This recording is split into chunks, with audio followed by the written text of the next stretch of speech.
তোমার কলেজের টপার বন্ধুরা সবসময় টপারই হতে থাকবে এবং তোমার রেজাল্ট রেগুলার খালি খারাপই হতে থাকবে। কি সেই কারণগুলো যেগুলো ফলো করার কারণে একই সময় পড়াশোনা করে তোমার বন্ধুরা কলেজে টপ করতেছে, রেজাল্ট ভালো করতেছে, 80+ 90+ করে মার্ক পাচ্ছে স্কুলে বা কলেজে, আর তুমি অনেক পড়াশোনা করতেছো তারপরও তোমার মার্ক আসতেছে না? কি সেই কারণ? চলো এই ভিডিওতে আমরা উদ্ঘাটন করব তোমার সেই কারণগুলো কি, যারা কারণে তুমি মার্ক পাচ্ছ না, আর তোমার বন্ধুর সেই কারণগুলো কি যেগুলা করে একই সময় পড়াশোনা করে বা অল্প সময় পড়াশোনা করে তোমার থেকে বেশি মার্ক সে পাচ্ছে। দেখো ভিডিওগুলো, আর হ্যাঁ, এটা সেভ করে রাখো নিজের টাইম লাইনে, শেয়ার করে, যাতে করে তুমি পরে আবার ভিডিওটা দেখতে পারো। দেখো কি কি কারণে তুমি ভালো মার্ক পাচ্ছ না। নাম্বার 1 কারণ অগোছালো পড়াশোনা। নাম্বার 2 তোমার সঠিক বুক লিস্ট তুমি যাও না। নাম্বার 3 তুমি তোমার কলেজ এবং প্রাইভেটে রেগুলার না। এবং নাম্বার 4 তুমি জানোই না যে আসলে পরীক্ষায় কি আসে। আসো একটা একটা করে কথা বলি। নাম্বার 1 অগোছালো পড়াশোনা। অগোছালো পড়াশোনা মানে কি তোমার কোনো রুটিন নাই, না তুমি ঠিক মতো কলেজে যাও, না তুমি ঠিক মতো প্রাইভেটে যাও। তুমি জানো না আসলে তোমার কি পড়াশোনা করা দরকার, তোমার সামনে কোন পরীক্ষা এটাও হয়তো তুমি জানো না। তোমার সামনে যে একটা আসতেছে, তোমার ইচ্ছা করতেছে এখন আমি ফিজিক্স পড়বো, তুমি ফিজিক্স নিয়ে বসে পড়ো। তোমার ইচ্ছা করতেছে তুমি এখন মেডিকেল পড়বা, তাই বায়োলজি নিয়ে বসে পড়ো। এই অগোছালো একটা পরিকল্পনা এবং এই অগোছালো পড়াশোনার কারণে তোমার আসলে পরীক্ষার আগে দেখা যায় যে অনেক পড়া জমে গেছে এবং তোমার আসলে কোনো কিছুই পড়ানো হয় নাই। দেখো সবার আগে নিজের লক্ষ্য ঠিক করতে হবে যে তুমি কি চাও। তুমি কি মেডিকেলে পড়তে চাও নাকি তুমি ইঞ্জিনিয়ারিংয়ে পড়তে চাও? যদি মেডিকেলে পড়তে চাও তাহলে এখন থেকেই প্রথম থেকেই তোমাকে বায়োলজি, কেমিস্ট্রি এগুলোর প্রতি বেশি দক্ষ হইতে হবে। তুমি যদি ইঞ্জিনিয়ারিংয়ে পড়তে চাও ফিজিক্স, কেমিস্ট্রি, ম্যাথে বেশি দক্ষ হইতে হবে এবং সেই অনুযায়ী প্ল্যানিং করে আগাইতে হবে। হ্যাঁ, সবগুলো সাবজেক্টে আবার A+ পাইতে হবে, কিন্তু প্ল্যানিং করে আগাইতে হবে। তোমার যদি প্ল্যানিং না থাকে, পড়াশোনা যদি অগোছালো হয়, আজকে এটা পড়তেছি তো কালকে এটা পড়তেছি, আমার যদি টার্গেটই না থাকে যে এক সপ্তাহে আমি এইটুকু পড়বো, আমি আমার ত্রিকোণমিতি এইটুকু শেষ করবো এক সপ্তাহে, আমি কোষের গঠন চ্যাপ্টারে এতটুকু পড়বো এক সপ্তাহে, এইটুকু যদি তোমার মাথায় না থাকে তাহলে তো হবে না। এবং এখানে দেখো আরেকটা সমস্যা হচ্ছে, তুমি তোমার কলেজ এবং প্রাইভেটে কিনা রেগুলার না। এটা একটা বড় কারণ। তুমি যদি স্কুল, কলেজ বা তোমার প্রাইভেট অ্যাটলিস্ট রেগুলার থাকো, তারপরে তোমার অগোছালো লাইফটা কিছুটা গুছালো সিচুয়েশনে চলে আসবে। তুমি রেগুলার না, তুমি একদিন যাও আরেকদিন যাও না। তুমি ঠিক করো, ও আচ্ছা নতুন চ্যাপ্টার শুরু হোক তারপরে যাবো, এই চ্যাপ্টারের মাঝখানে ব্রেক পড়ে গেছে, ও আচ্ছা তাহলে তো এই চ্যাপ্টারটা শুরু করার দরকার নাই, অনলাইন ক্লাস করতেছি, আচ্ছা সামনে যখন নতুন চ্যাপ্টার আসবে তখন আমি পড়াশোনা করবো। তাহলে মাঝখানে দিনগুলো কি হবে? মাঝখানে দিনগুলো এমনিই নষ্ট হয়ে যাবে এবং এভাবে করে করে তোমার পরীক্ষা চলে আসবে, দেখবা তুমি পারতেছো না। জানে না সঠিক বুক লিস্ট। তুমি এখনো পর্যন্ত, আমি তোমাকে গ্যারান্টি দিয়ে বলতে পারি, তুমি এখনো পর্যন্ত তোমার সঠিক বুক লিস্ট জানো না। এখন তুমি বলতে পারো ভাই সঠিক বুক লিস্ট কি? আমাকে তো কলেজে একটা বুক লিস্ট ধরাই দিছে। ভাই, বাংলাদেশের ম্যাক্সিমাম কলেজের স্টুডেন্টরা ফার্স্ট ইয়ারে মাল্টিপল রাইটারের বই কিনে, মাল্টিপল রাইটারের বই কিনে স্তূপ করে ফেলে এবং সে জানেও না তার জন্য পারফেক্ট বুক লিস্ট কোনটা। যেমন ধরো তুমি মেডিকেলে পড়তে চাও, মেডিকেলে পড়ার জন্য তো ভাই বায়োলজিতে উদ্ভিদ বিজ্ঞানে আবুল হাসান স্যারের বই লাগবে, প্রাণীবিজ্ঞানে গাজী আজমল স্যারের বই লাগবে, ফিজিক্সের জন্য তোমাকে আমির হোসেন ইসহাক স্যারের বইয়ের পাশাপাশি তপন স্যারের কিছু থিওরি তোমাকে জানা রাখতে হবে, এবং কেমিস্ট্রির জন্য হাজারি নাগ স্যারের বই তোমাকে পড়তে হবে, জিকে এবং ইংলিশ আগে থেকে আগায় রাখতে হবে। এই জিনিসগুলো তুমি জানো না। তুমি এখন চাও মেডিকেলে পড়তে, বাট তুমি পড়ে যাচ্ছ সঞ্জিত কুমার গুহ স্যারের বই, করে যাচ্ছ কঠিন কঠিন ম্যাথ সলভ, কঠিন কঠিন ম্যাথ যেগুলো আলটিমেটলি লাগবে না মেডিকেলে, সেগুলো তুমি সলভ করে যাচ্ছ, যেগুলো না করলেও হয়তো তোমার A+ ঠিক চলে আসবে। এমন এমন কঠিন ম্যাথ, হায়ার ম্যাথও তুমি করতেছো যেগুলো আসে ইঞ্জিনিয়ারিংয়ে, তোমার দরকারই নেই, এগুলো তুমি করতেছো এবং এই কারণে তুমি পিছিয়ে যাচ্ছ। এবং যেই কারণটা সব থেকে বেশি গুরুত্বপূর্ণ সেটা হচ্ছে এই যে জানে না পরীক্ষায় কি আসবে। এইটাই হচ্ছে মেন পার্থক্য ভাই, এটাই মেন পার্থক্য। যে তোমার বন্ধুরা জানে, যারা টপ করে, তোমাকে আগে জানতে হবে যে কতটুকু জায়গা থেকে পরীক্ষায় প্রশ্ন আসে। হয়তো তুমি এটা জানো না, তুমি একদম থিওরি A to Z পড়ে শেষ করে ফেলছো।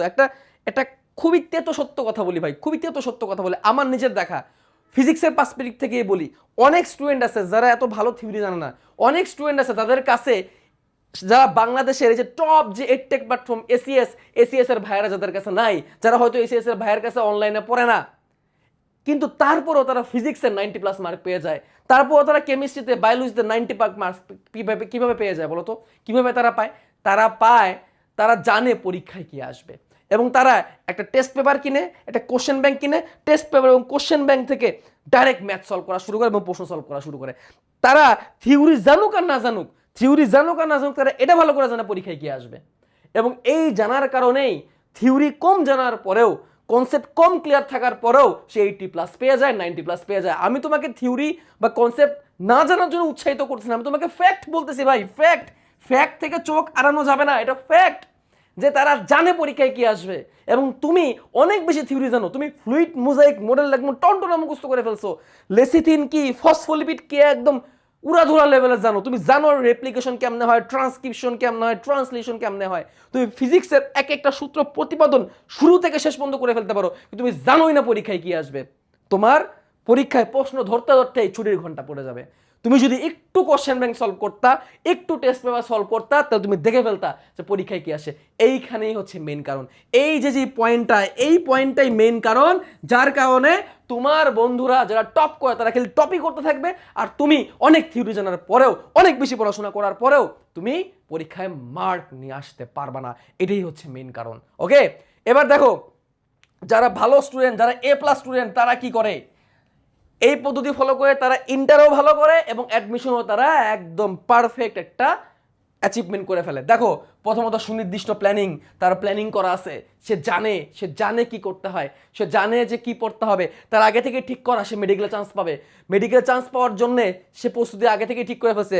ইন্টারের ফার্স্ট ইয়ার বা ধরো এই যে এখন 27 ব্যাচের স্টুডেন্ট, 27 ব্যাচের ভিডিও যারা দেখতেছো, ইভেন 26 ব্যাচেও যারা আসো, তাদের মধ্যে প্ল্যানিং ঠিকঠাক, যে তারা জানে যে তাকে মেডিকেলে পড়তে হবে, মেডিকেলের জন্য কোন বই পড়তে হবে, কোন মেন বই পড়তে হবে, মেডিকেলের জন্য জিকে ইংলিশ কীভাবে কী পড়তে হবে সে খুব ভালো করে জানে, এবং এভাবে করে সে প্রস্তুতি নিচ্ছে। এই সুনির্দিষ্ট প্ল্যানিংটা সব থেকে গুরুত্বপূর্ণ।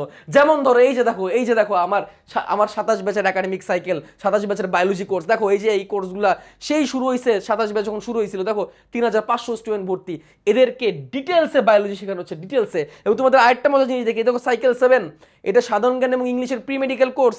এই কোর্সে দেখো 298 জন স্টুডেন্ট ভর্তি হয়ে গেছে। ক্লাস শুরু হয়েছে মাত্র 24 তারিখে, আমি ভিডিও করতেছি 28 তারিখে।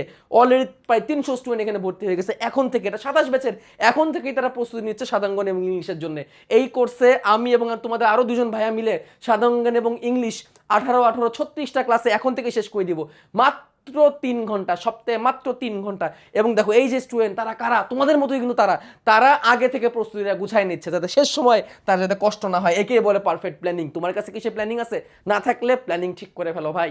খালি সারাদিন পড়লেই হয় না, সুনির্দিষ্ট প্ল্যানিং অনুসারে পড়াশোনা করতে হয়। এই যে এই বন্ধুরা যারা এই যে আগে থেকে শুরু করছে, তারা লাস্টের দিকে যখন অ্যাডমিশনের সময় আসবে তোমাদের থেকে অনেক বেশি আগায় থাকবে। তারপরে দেখো তাদের আরেকটা কারণ কি, তারা জানে কতটুকু দরকার, কতটুকু পড়তে হবে। তারা এখন থেকে ডিটারমাইন্ড তাকে ইঞ্জিনিয়ারিং এর চান্স পাইতে হবে, সুতরাং সে বায়োলজি নিয়ে এত টাইম অতিবাহিত করে না। সে বায়োলজিতে এ প্লাস পাওয়ার জন্য যতটুকু দরকার ততটুকু সে পড়ে। বা ধরো তার লক্ষ্য ঠিক করা, সে মেডিকেলে যাবে, সুতরাং সে ফিজিক্সের এত কঠিন কঠিন ম্যাথ সলভ করতে যায় না। সে বেছে বেছে সেই প্রাইভেটেই যায়, যেই প্রাইভেটে গেলে সে জাস্ট ফিজিক্সে এ প্লাস পাবে, সে জাস্ট ম্যাথে এ প্লাস পাবে। কিন্তু সে বায়োলজি সেই প্রাইভেটটা চুজ করে যেখানে তাকে বায়োলজি ডিটেলসে শেখাবে, যেখানে তাকে বায়োলজি আগে থেকে শেখাবে, আগে থেকে প্রস্তুত করে দেবে। বায়োলজিতে সে এ প্লাসও পাবে এবং বায়োলজিতে সে অ্যাডমিশনের জন্য প্রস্তুতি হয়ে যাবে। যেমন আমার একাডেমিক সাইকোলজি স্টুডেন্টরা, তারা ফার্স্ট ইয়ার থেকে তারা পড়াশোনা শুরু করছে এবং মেডিকেলের জন্য তারা পড়তেছে। তারা জানে কতটুকু দরকার কোন সাবজেক্টে, অতিরিক্ত তারা পড়ে না, তারা এফেক্টিভলি পড়াশোনা করে। শোনো, 12 ঘন্টা টেবিলে বসে থাকলে যে অনেক পড়াশোনা হবে ব্যাপারটা কিন্তু এরকম না। তোমাকে এফেক্টিভলি পড়াশোনা করতে হবে। কতটুকু টাইম তুমি পড়ার টেবিলে স্পেন্ড করছো দ্যাট ডাজন্ট ম্যাটার, কতটুকু কোয়ালিটি টাইম তুমি স্পেন্ড করছো এটা হচ্ছে ম্যাটার। কোয়ালিটি টাইমটা লাগবে। তারপর দেখো টেস্ট পেপার সলভ, ভাই রে ভাই এইটা যে কি জিনিস, টেস্ট পেপার এবং কোশ্চেন ব্যাংক সলভ। তুমি অনেক পরে বলছো, ওই যে বললাম তুমি একদম থিওরি তোমার টনটনা মুখস্থ, তুমি জানো, তুমি পর্যাবৃত্ত গতি কি তুমি ভালো করে জানো, জড়তার ভ্রামক কি তুমি খুব ভালো করে জানো, তুমি রিডক্স রিয়াকশন একদম ভালো করে মিলাইতে পারো, দাব্যতার গুণফল সবই তুমি ভালো করে জানো, কিন্তু তুমি ম্যাথ করতে পারো না, পরীক্ষার প্রশ্ন ধরতে পারো না। তুমি একদম অণুজীবের সব কিছু মুখস্থ করে ফেলছো, তুমি কোনটা কোন ভাইরাস, কোনটা কোন ব্যাকটেরিয়া সব মুখস্থ করে ফেলছো, কিন্তু তুমি পরীক্ষায় লিখতে পারো না ভাইরাসের গুরুত্ব, ব্যাকটেরিয়ার গুরুত্ব তুমি লিখতে পারো না, তাহলে তুমি মার্ক কিভাবে পাবা? তুমি একটা চিত্র আঁকাইতে পারো, তুমি মার্ক কিভাবে পাবা? সেটা বুঝতে হলে তো ভাই থিওরি পড়ার পাশাপাশি তোমাকে দেখতে হবে পরীক্ষায় কি প্রশ্নগুলো আসে। এবং বাংলাদেশের পার্সপেক্টিভ থেকে ভাই একই প্রশ্ন ঘুরিয়ে ফিরিয়ে বারবার রিপিট হয়। বোর্ডে তো হয়, অ্যাডমিশন টেস্টেও হয়। সেটা তুমি কিভাবে জানবা? টেস্ট পেপার সলভের মাধ্যমে জানবা। তুমি টেস্ট পেপার সলভ করা শুরু করবে। টেস্ট পেপার সলভেও যে কত নাটক আছে বাংলাদেশে ভাই, কত ভুল যে স্টুডেন্টরা করে তার কোনো শেষ নাই। অনেকে মনে করে আমি আবার পুরো সিলেবাস শেষ করবো তারপর আমি টেস্ট পেপার পড়তে বসবো। আরে ভাই তুমি তোমার সিলেবাস শেষ করতে করতে অর্ধেক যাবা ভুইলা। তুমি নিজে চিন্তা করো, তুমি নিজে চিন্তা করো, তুমি তোমার নিজে বুকে হাত রেখা বলো, তুমি ফার্স্ট ইয়ারে যা পড়ছিলা, তুমি অগাস্ট সেপ্টেম্বর মাসে যা পড়ছিলা 2025-এর, বুকে হাত রেখা বলো তোমার এখন কতটুকু মনে আছে, কোষের গঠন চ্যাপ্টারে কতটুকু তোমার এখন মনে আছে, ভেক্টরে কতটুকু তোমার মনে আছে, দাব্যতার গুণফলের কতটুকু তোমার মনে আছে। তুমি তোমার নিজের বুকে হাত রেখে জিজ্ঞাসা করে দেখো, আমাকে বলা লাগবে, তুমি নিজে দেখো, তাহলে তুমি উত্তর পায়ে যাবা। ঠিক আছে? সুতরাং অনেক কিছু মনে থাকে না। এখন তুমি যদি চিন্তা করো লাস্টে দিয়ে আইসা তুমি সবকিছু কোশ্চেন ব্যাংক সলভ করবা, টেস্ট পেপার সলভ করবা, তো তুমি সব যাইবা ভুলা। মেইন পদ্ধতি কি? পদ্ধতি হচ্ছে তুমি একটা টপিক শেষ করছো, টপিক শেষ করার সাথে সাথে তুমি কি করে ফেলবা, সেখান থেকে পরীক্ষায় কি আসছে সেটা শিখে ফেলবা। একটা টপিক শেষ করার সাথে সাথে সেখান থেকে পরীক্ষায় কি আসছে সেটা দেখে ফেলবা। বিগত বছর বোর্ডে কি আসছে, বিগত বছর মেডিকেলে কি আসছে, সব তুমি এখান থেকে দেখে ফেলবা। ঠিক আছে? তাহলে দেখবা তোমার আগে থেকে প্রস্তুতি গুছায় যাবে। ভাই যারা আগে থেকে পড়ে তারা কিন্তু আকাশ থেকে আগে থেকে টপকায় না রে ভাই, তারা আগে থেকে সুনির্দিষ্ট প্ল্যানিং অনুসারে আগায়। এই জন্য প্রথমে বলছি প্ল্যানিং থাকা লাগবে। তারপরে কি? Regularity and advance preparation. Regularity একটা বড় জিনিস রে ভাই। তারা একটা প্রাইভেটে একদিন যায় 3 দিন গায়েব থাকে না, তারা রেগুলার পড়াশোনা করে। রেগুলার পড়াশোনা করলে কি হয়, একটু একটু একটু একটু করে সে নিজেকে একদম পাহাড় সমান বড় করে প্রস্তুত করে ফেলে। আর যারা চান্স পায় না, যারা ভালো রেজাল্ট করে না, তারা কি করে, ওই যে আমার একটা ক্লাস মিস হয়ে গেছে, ঠিক আছে পরের চ্যাপ্টার শুরু হবে তখন থেকে আমি ক্লাস করা শুরু করব। ভাই কত স্টুডেন্ট যে আমার সাইকেল 1-এ ভর্তি হয়, সাইকেল 2-তে আর আসে না। কেন আসে না? কারণ ওই যে হারাই গেছে। আমি তোমাদের রিয়েলিটি দেখাই ভাই, আমার লজ্জা নাই দেখাইতে। এই দেখো সাইকেল 1 শুরু হয়েছিল জুলাই মাসে, ভর্তি হয়েছিল 3,537 জন স্টুডেন্ট। এবার তোমার দেখায় সাইকেল 2 তার 2 মাস পরে শুরু হয়েছে, কোথায় 3,500 ছিল আর কোথায় সেটা 1900 হয়ে গেছে। এটা আরো বাড়বে, দেখো অর্ধেক হয়ে গেছে। কোথায় তারা? এই যে হারাই গেছে, এমনি হারায় যায়। এই হারাই গেলে তো চলবে না রে বাবা, হারাই গেলে আবার ফিরে আসতে হবে, আবার ফিরে এসে পড়াশোনা করতে হবে রে বাবা। ঠিক আছে? এই হারাই যাওয়া আমাদের রেগুলারিটি মেনটেন করতে হবে, আর অ্যাডভান্সড প্রিপারেশন নেওয়া শুরু করতে হবে, আগে ভাগে প্রস্তুতি নেওয়া শুরু করতে হবে। লাস্টে 3 মাস পরে মেডিকেলে চান্স পাওয়া যাবা, লাস্টে 3 মাস পরে ইঞ্জিনিয়ারিংয়ে চান্স পাওয়া যাবে, এটা হবে না রে বাবা, এত সহজ না।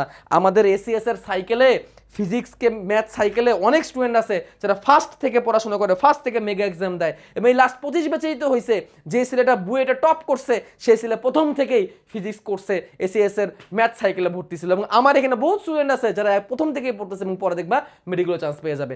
আগে থেকে অ্যাডভান্স প্রিপারেশন শুরু করতে হবে রে বাবা। আগে থেকে তুমি যদি অ্যাডভান্স প্রিপারেশন শুরু না করো, তুমি পিছায় যাবা।